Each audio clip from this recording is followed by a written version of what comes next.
Hi, I'm Ivy Bottini. I have been an activist for women, lesbian, and gay people, equal rights, and safety for 50 years. Started in New York City, and now I'm on the West Coast. I began my activist career in 1966 in New York and moved to California permanently in 1975. At first, I was not being an activist in the sense of the word, but I was traveling with my comedy show, a one woman show that was all about the issues. And what I was doing just before the AIDS HIV hit, which they called GRID, um, I worked on the Briggs Initiative, the initiative that said if you were a gay teacher and you were found out, you could be fired on the spot. The vote was in 1978, and for 2 years before that, I was organizing Southern California. I spent a lot of time on the road, so that was what my life was then. And then in the I guess it was the late 70s, I joined the Stonewall Democratic Club. It was the first all gay and lesbian Democratic Club. And there was a young man that I met there, um, and he came up and introduced himself. He said, "Hi, I'm Ken Schnorr." And he was about my height. He was kind of short, really cute. And he said, "Didn't you used to live on Long Island on Wantor Avenue?" And I said, "Yes." And he said, "I used to come by with the gang and pick up your daughter, Laura." And so that really cemented a bond for us. And then in 1981, Stonewall, and Ken was president at that time of Stonewall Democratic Club. He chaired a big dinner downtown at the Bonaventure for me, and and just about a year later, almost to the day, I got a phone call from his mother. She said, "Ivy, I don't know what's going on. My son is in the hospital and they're hurting him here. He's just covered in bruises." And we didn't know what that was yet. And she put him on the phone, and he was so sick he couldn't hear. He had gone deaf, and he died just about a week from the time he checked into the hospital.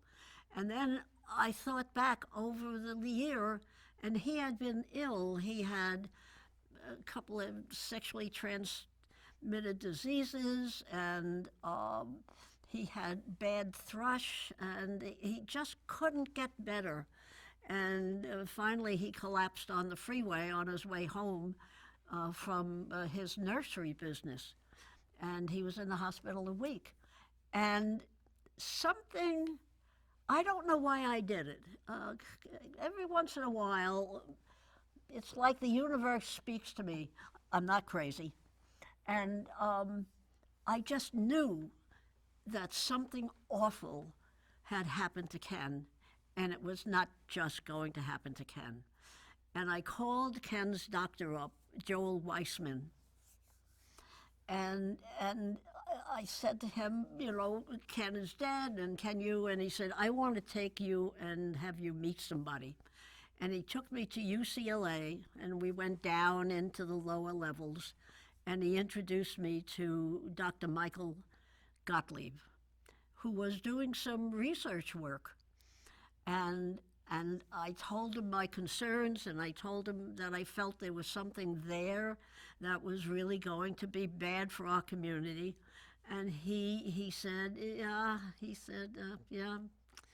And I told him about Ken and the black and blue marks, and he said, "Yes." He said, "You're right. There is something there. We're not sure what." And then I called the CDC after that meeting. I'd never called the CDC in my life. Then maybe I thought of the CDC 3 times, and I was like 45 by that time. And I picked the phone up, and when I got the CDC, there was such hesitancy on the other end of that line. You know, I was asking, you know, what's going on? This has happened to my friend, you know, a lot of black and blue marks, and he died in a week. And there was this halting, I just knew they were trying to figure out what to say. And they weren't saying much. But I found out shortly thereafter that the black and blue marks was Kaposi's sarcoma. And up to that time, that disease really only hit, almost 100% only hit elderly Jewish men. This whole thing was now starting to hit the gay men, the young gay men. I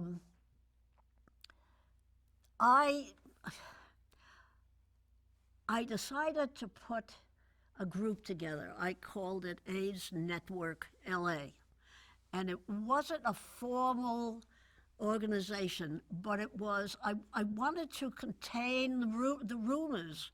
I wanted to have everybody be able to hear all the rumors out there, because there really wasn't a voice that was making any sense. It was all bits and pieces we were hearing. And we used to meet at the Los Angeles gay center. The word lesbian was not in the name, on Highland, and we would meet in the lobby, and most of the high profile, mostly gay men were the activists in LA and West Hollywood. And they would come, doctors would come, activists would show up, psychologists would show up, and we would stand in the lobby and we would just talk about the rumors. You know, what's fact and what's fiction. And that went on for, oh, I don't know, 3 or 4 months. We would meet once a week, sometimes once every 10 days. And then at some point, Congressman Waxman, Henry Waxman, came in from Washington, and they were having a press conference in the lobby of the gay center on Highland, and I went. I think I was the only one in the audience, and there was Congressman maybe there were 2 others. Anyway, there was Congressman Waxman and a couple of people on either side. And the Congressman, Henry Waxman, was so supportive of our community for years. I mean, right from the beginning, he was with us. Wonderful man. And he talked about what they knew, and it wasn't that much. And he said, we're not sure how it's transmitted. And there was a lot more discussion. And I left there, and I kept thinking about that meeting and what he said. And all of a sudden, in my mind again, I just knew it was sexually transmitted. Nobody had talked about that. And I called up Ken Schneur's doctor that tended him in the hospital. And I said, look, I want to do a town hall because we're not putting any information out. It's piecemeal. And I would like to have a large meeting, maybe Fiesta Hall in Plummer Park, in West Hollywood. And I would like to know if you would be the medical information person and speak to the audience about what I believe that it's sexually transmitted. And Joel Weissman said, I absolutely agree with you that it's sexually transmitted, but we don't know it for sure. Just as frame of reference for a timeline, Ken died in '82, and this was probably around the time that the city of West Hollywood was being founded in 1984.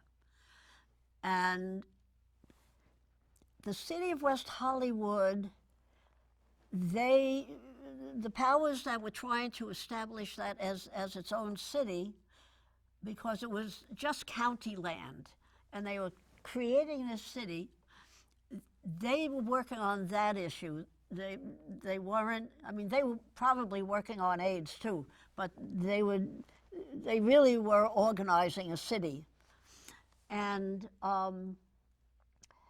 they had this wonderful park, Fiesta Hall, in the city of West Hollywood, and so I asked Joel Weissman, Ken's doctor, if he would be the expert that I wanted to put a town hall meeting together at Fiesta Hall. And we talked a while, and he wanted to know why and what was I doing and blah, blah, blah. And he finally said, okay. He said, I've been asked to do this by other groups, but they all seem to have a political agenda underneath it. And he said, I believe you just want to get the information out, and yes, I'll do it, which just staggered me.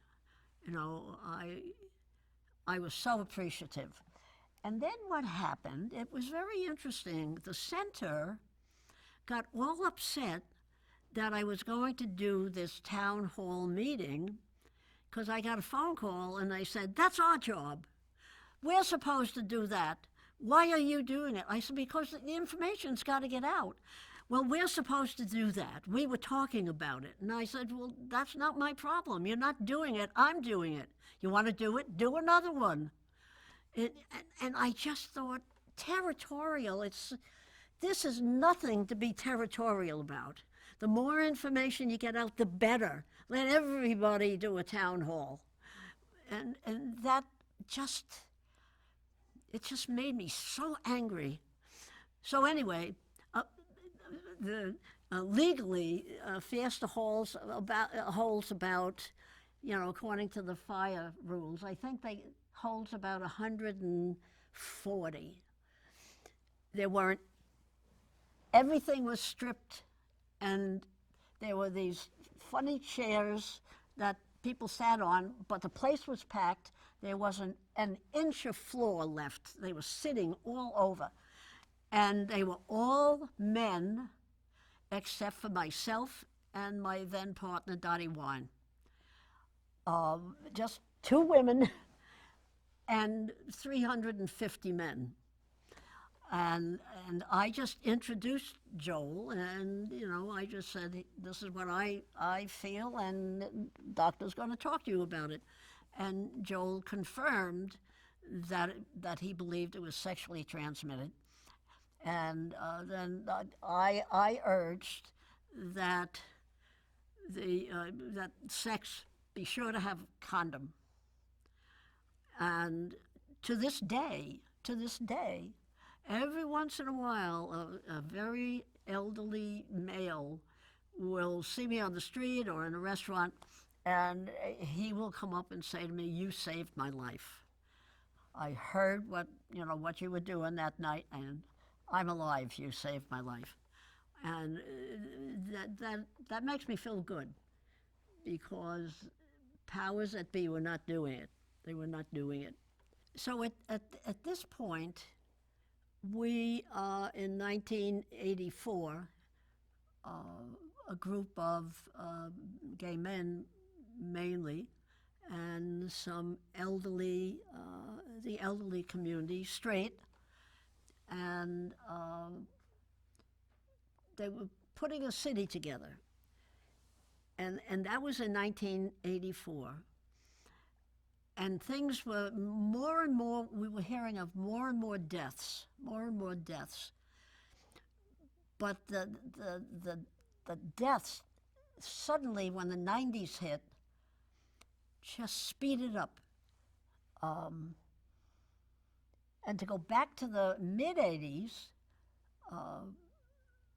LaRouche, we had an initiative, the LaRouche, Lyndon LaRouche campaign, which wanted to quarantine the gay men. They wanted to put gay men behind chain link fences because they felt that it was the gay men that was a danger to the outer world. And it was just horrible. The vote, let me see, that was in it was Proposition 64 in 1986.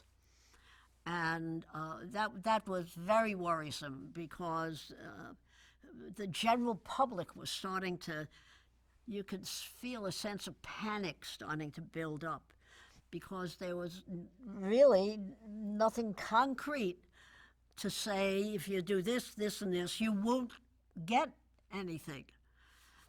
We didn't have that. So the early and mid 90s were just horrific with the deaths. It just felt like every week we were going to a funeral. Our community that lived through that really post-traumatic stress syndrome, and we've never addressed that. And I think a lot of that comes, you see the men, how they're living in the bars, and sex is the number one item on the menu, and I honestly, it's because of what we all went through, and we've never dealt with that. One of the earliest group, actually it's probably the earliest organization that was formed, was AIDS Project Los Angeles. We were beyond, we now use the word AIDS, HIV and AIDS. It started out, we were labeled, it was GRID, it was gay-related immune deficiency. And the gay men weren't allowed to give blood. The Red Cross was demonizing the men, and I actually got a meeting with the Red Cross, the big one on Vermont, and brought a whole bunch of activists with me, and we had a good conversation, and they stopped demonizing. They just didn't keep talking about how we couldn't give blood. But one of the things that did happen was that the lesbians stepped up, and they did 2 blood drives called Sisters for Brothers blood drive. And they did it some months apart, and a lot of lesbians gave blood in the name of the gay male community. And then the first organization for a long time was AIDS Project Los Angeles. And I remember Diane Abbott was active, and her then partner, Roberta Bennett, they were 2 movers and shakers. There was Matt Redman, and we had a really good board. I can't really remember a lot of the other players, but Steve Schulte Steve Schulte had been the first, he was the second mayor in West Hollywood, city council, because the city was formed. And he was also a Colt model. Colt was famous for taking pictures of naked men, and I have to admit, as a lesbian, even I noticed his body. He was stunning. Oh my God, he was stunning. And so he and I got on the board. And at some point,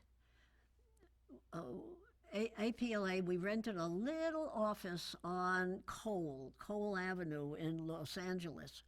It had 2 rooms. And by this time, people were making donations, and so we had a little bit of money to work with, and we hired a gay man as receptionist, and he was in the little front room.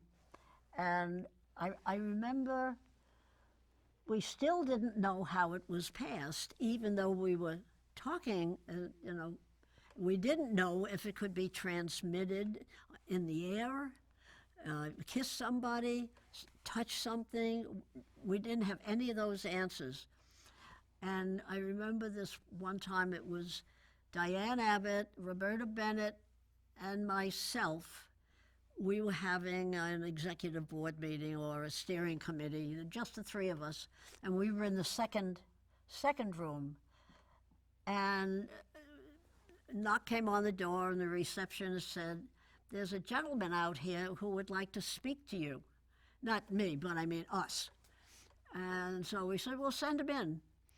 And in walked this tall, very stately looking gay man, probably around 40, gorgeous, with that blonde hair, and his face was almost covered in the blue marks of Kaposi sarcoma, and he had them on his hands and moving up into his arms. You could see as the sleeves covered his arms. And I remember sitting there, and my first reaction when he walked in, I'd never seen the Kaposis on a human yet.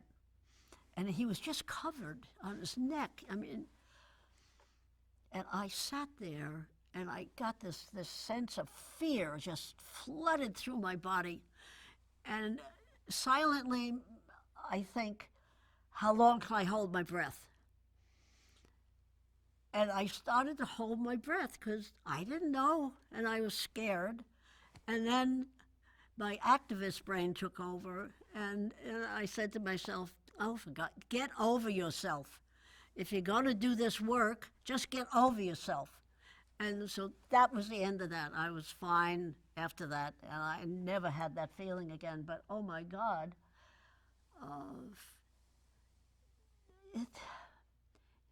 that disease was so disfiguring for the human being to have to walk around like that. Anyway, I was on the board of APLA, and Steve and I can't remember, I wish I could remember why we resigned, the two of us. They were doing something that flew in the face of smart move, something good can come of this, don't belittle it. It has something to do with pushing something off to the side. And Steve and I resigned under protest.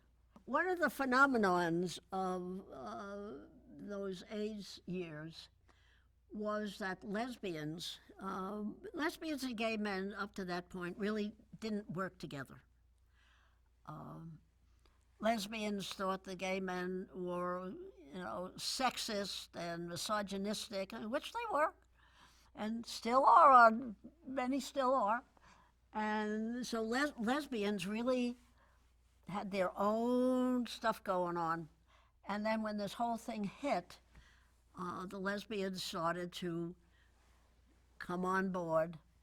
And being from New York, and I was always running the meetings, here, and pretty much all the time.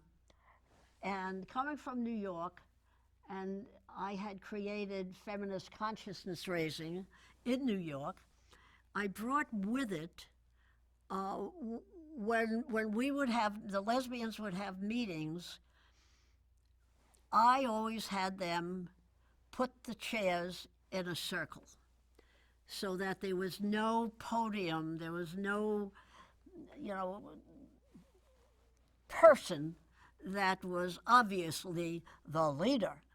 Everyone was equal, and And then when the lesbians started to meet here in LA, started to meet with the gay men, and we would arrive at some event and they would have all the seats in auditorium style, rows of auditorium seating.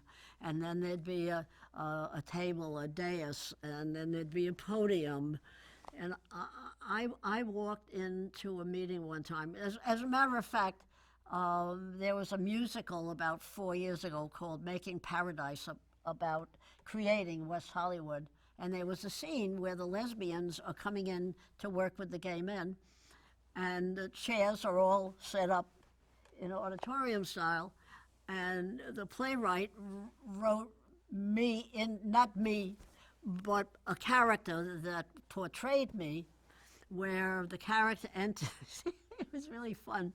The character enters from the stage and walks to stage front, and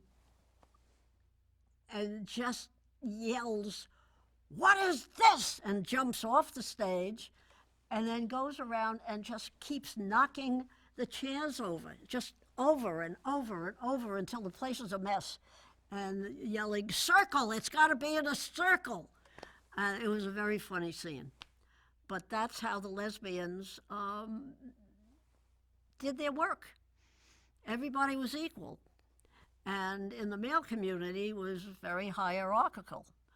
And so anything the lesbians were involved with, the guys had to kind of back off. They didn't challenge the lesbians, because we lesbians can be kind of mean when we want to be.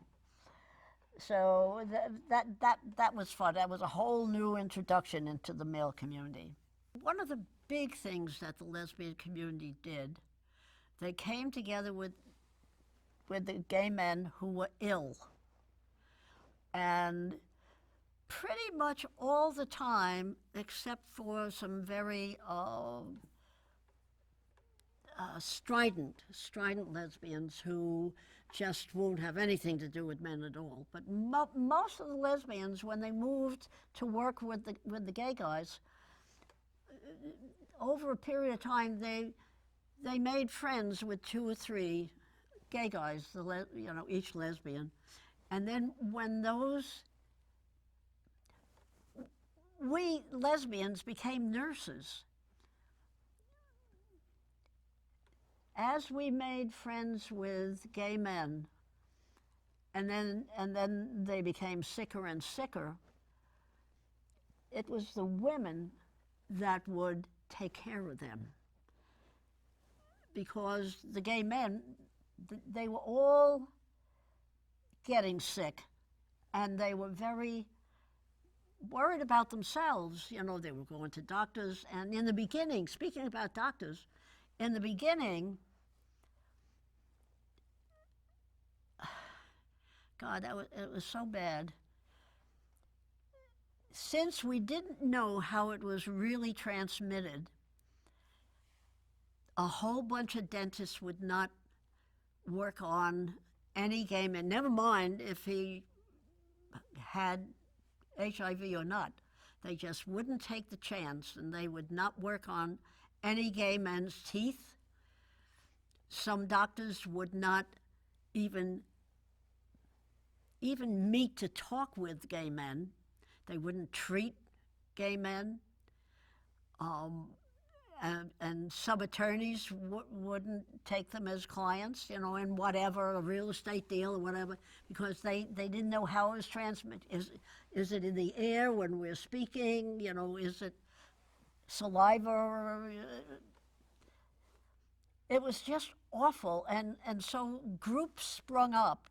There was the Gay Doctor Association, and then there was the Gay Lawyers Association, and then dentists, the gay dentists, and our community stepped up with our own practices of who we were and what we did, and we created our own pool of doctors and dentists and psychologists who would actually meet with the gay men and service them in whatever profession they were in. it was just, our community ended up during those years, we literally took care of our own. Very little outside stuff came into the community to help. Very little. Everything was being created in our community. I understand the city council, the new city council in the new city that was created in '84. They were trying to find ways of programs to help those who are sick, you know, possibly transportation or free counseling, or I mean, everybody just, we closed ranks and let the world hate us for the moment, if that's what they have to do, and we took care of our own. That I am so proud of. It was just amazing to see this city come together and save each other. And one of the most amazing things that came out of that whole experience, of that, all those years of death and dying and confusion and fear and bias and how that outer world marginalized us, and we, our community, just came together like some force of nature, just brought us together, and we became like one. And our mission, we didn't talk about it, but we were all set on taking care of each other. It was organic, and it was amazing, and to go through that was,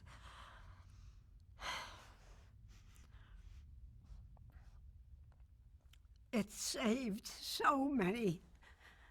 It saved so many people because they knew that they weren't alone. They weren't alone. And if they were sick, there was someone who went to them and took care of them. And in the meantime, we're all fighting these propositions that they have coming at us, a lot of them. And where LaRouche is trying to put us in these like concentration camps, not the women, but the men. And it was, God, if America could come together like we did, what a world it could be. You know, every day, myself and everybody else in the community would get up and see death again every day, and see men falling by the wayside, getting sick, and we felt so helpless because we didn't really have answers. We didn't know how to stop it. There was no medication. And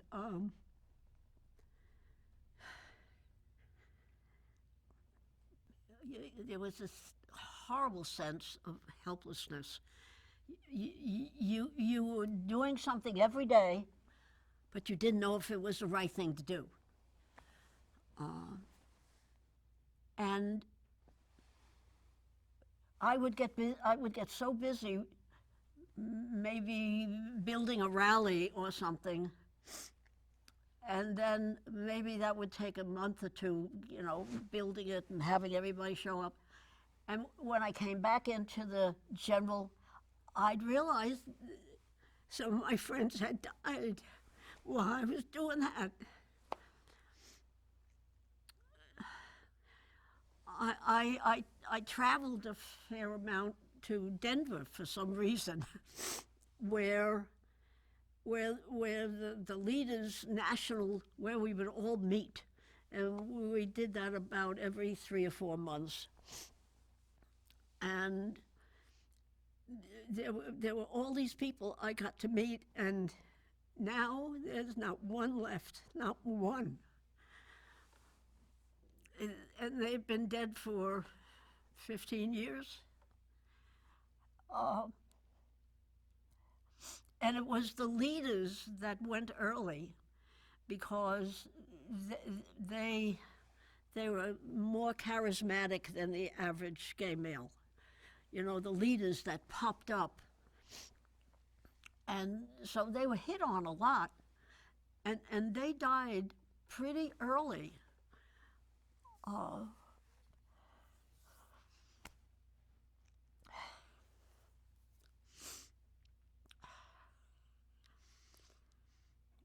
but at the same time, you just had to keep getting up and putting one foot in front of the other and just doing what you could. And most of the time, you didn't know what the hell you were doing. Because, and then they started to come out with pharmaceuticals. And I remember after some of the medications started to at least slow it down so that the person could maybe think of a future. And up to that point, a lot of the gay men who had worked for years and whatever money they had saved, and then they were sick and they'd gone from HIV to full-blown AIDS, and they figured, I'm going to die. And so they'd go on cruises and, you know, they'd travel and just enjoy themselves because they figured they're never going to have another chance.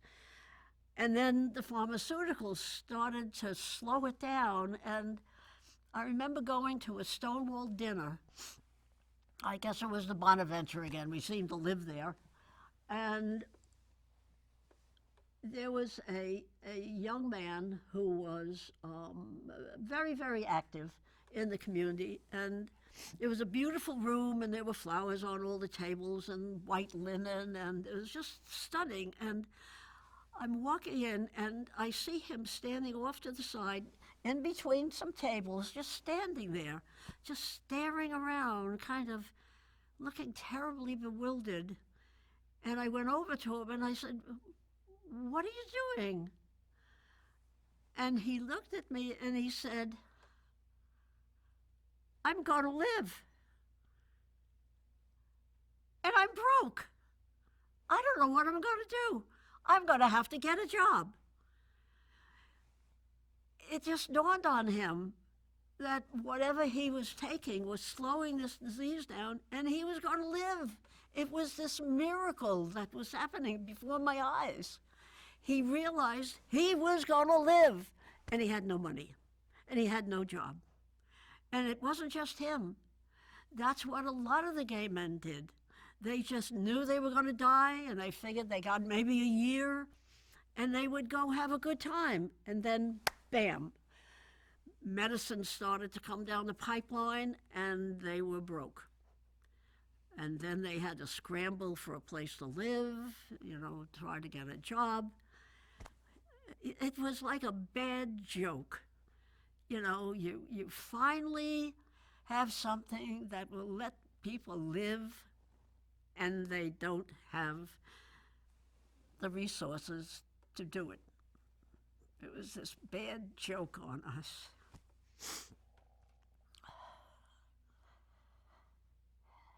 It was a horrible time. It was really horrible. And, you know, every time it was like I'd turn around and another friend was gone. Rick Saslow, wonderful guy. And he was there one day and he was gone the next. I mean, it wasn't that they'd be there and 3 months later they'd be gone, but it could happen overnight. People would just disappear. There's not one person that went to those Denver meetings that's alive today. And they've been gone a good number of years. They all went very fast. And so another problem we had was our leadership was being decimated because they were the more attractive people. And so they had a lot of contact with a lot of guys. And they were disappearing, and our leadership was just being diminished. But thank God, people stepped up. They stepped up. They had probably been mentored. They didn't even know they were being mentored, but they had worked with the leadership, and so they just stepped up and helped fill the void. One of the problems was that we homosexual men and lesbians, for centuries, we've been under fire, but individually under fire, not as a whole city, not as a whole tribe. I believe we're a tribe. It would be somebody that centuries would punish or kill, and then there'd be another individual. But this was a city. This was a people.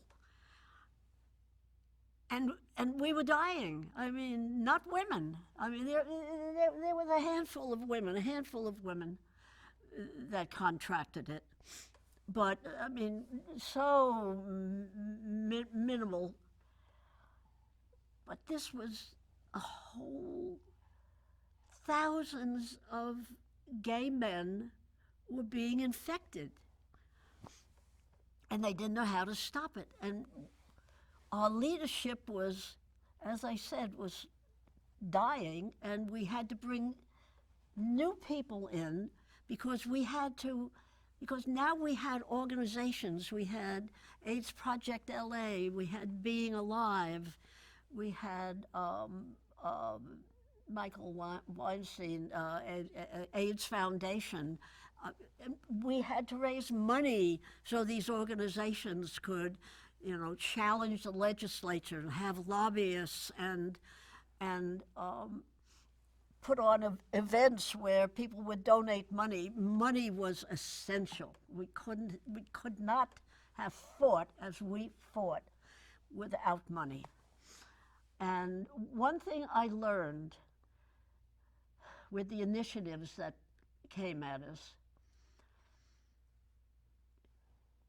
we have to have both in our fight. We have to have money, but we also have to have grassroots. If they're not working together, your job is so much harder. Oh my God. And initially, they were like fighting each other for power. It's for recognition. There's this organization, but then there's ACT UP, grassroots, amazing organization. And then slowly we started to learn that you have to work together. We cannot be trying to get the money that the moneyed people needed to do campaigns on TV or ads. And they had to learn that the grassroots also needed to be funded to do what they did, to keep it fresh in the minds of the population outside our tribe, because allies started to build up. Suddenly, people were starting to see our struggle not as a fearsome thing to them, not as a challenge to them, but as human beings who are suffering over here, dying, and no one gives. No one cares. No one cares. Thousands of deaths. No one cares except us. Now, that was inhuman, what was really happening to gay men. It was inhuman how they were demonized. Slowly, that started to change, and allies started to come in. Jerry Brown, who's now the governor of California, he was wonderful, wonderful. Gray Davis, who also was Jerry's sidekick, he helped him in all his campaigns when he was running for whatever he was running for. But then Gray Davis himself, he stepped up and he was governor, and he was amazing. He was amazing to us, and he was amazing to women and the whole abortion thing. Um, Politicians started to see us as human beings and also voters. So it was a good combination. They figured, I believe I need to do something, and they vote. So that started to work. And the jockeying of the different organizations used to drive me nuts, because each organization had to, like AIDS, APLA, and Being Alive, and blah blah. They each had to get money from their own budget, because it was almost like a cottage industry sprung up in our tribe, because we weren't getting the services from out there, we weren't getting the support from out there, so we started our own businesses. And AIDS became a cottage industry, because it's never ending. It's still going on. We literally created all the support that our community needed. We created it for ourselves. It was like this phenomenon going on. And I think what happened was that world out there finally saw the miracle that we were creating, the miracle of taking care of ourselves. You're not going to help? Don't even give us a second thought. We're going to do it. And we did it, and we did it. We took care of ourselves. Just amazing. It was truly amazing. And then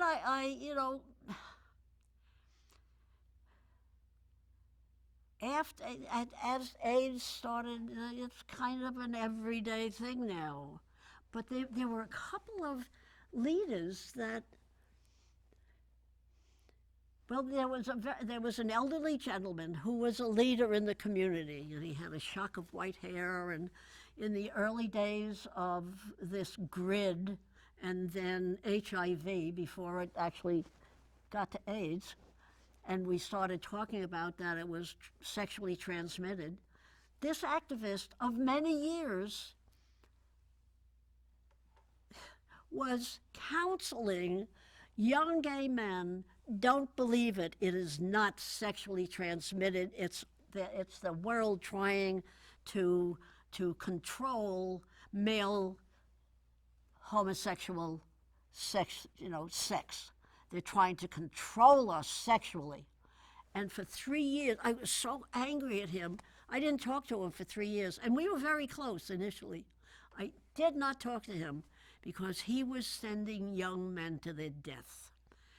And then all of a sudden, in the middle of the LaRouche battle,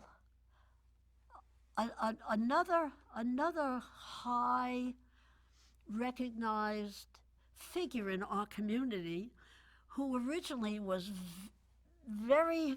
worked very hard, suddenly, when there was a discussion about the men should not do barebacking, suddenly, and he was HIV and AIDS, he was sick, and suddenly he is saying, don't use condoms, just live your life. And he was counseling not to use condoms. I don't know whether the illness, because sometimes the AIDS actually got it in the brain and would do bad things. I don't know whether that's what happened to him, but he literally counseled backing was good. And within a year of him taking that stance, he died. I don't know whether he was just rebelling. It was beyond me. It was, but I guess in the end, I don't mean the end of the disease, but in the end, after having gone through years and years and years of this, we learned some really good lessons. We learned that we cannot walk this alone. Men and women have to work together. They have to. We also learned that there are allies out there, that there are people who understand, who believe that we're born as we are, and they are with us. I guess we learned that our community, people laugh, but we're into the arts and the theater, but we learned that all of that creativity that we've had to have through the centuries in order to stay sane as people attack us and to have a sense of humor. We have an amazing sense of humor, our community. We take something bad and make it good and funny that we can live with. Doesn't mean it's good, but it means that we can handle it in a different way. All of that stuff has now made that world out there appreciate us in a way that I don't think would have happened this soon. They watched thousands of people die every day, and then they watched those people have comedy acts, where you'd go and you'd laugh, and we learned that you can't just win things with just grassroots or just money. You got to have both.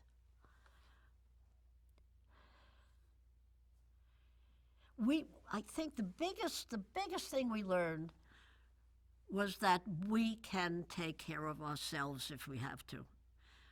We are so creative and so smart on how to proceed, how to make presentations of who we are to the world. We're an amazing people. We are so resilient. We are so strong to have gone through that and still have laughter.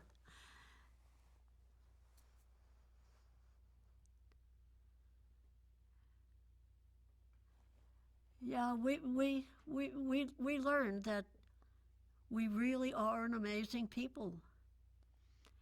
And I guess the thing I worry about is that there's a feeling in the young people, most of them, they have no idea about our history. You mentioned Harvey Milk in some young circles, and they go, who? They're missing their legacy. They're not learning the legacy that is behind them. And for them to use and understand and move through the world, they don't know what homosexual people have gone through for centuries. And they hear the word AIDS, but they don't know the kind of struggle and pain that thousands of people came together to take on as a unit. They don't know that. And it's sad. It's sad because we are not like everybody else. We aren't. It's like saying all African American people, they're all like everybody. That's not true. There are tribes of people, and each tribe is different from the other tribe, different beliefs, different approaches, different creativity. And we are an amazing tribe. That's what has come out of this.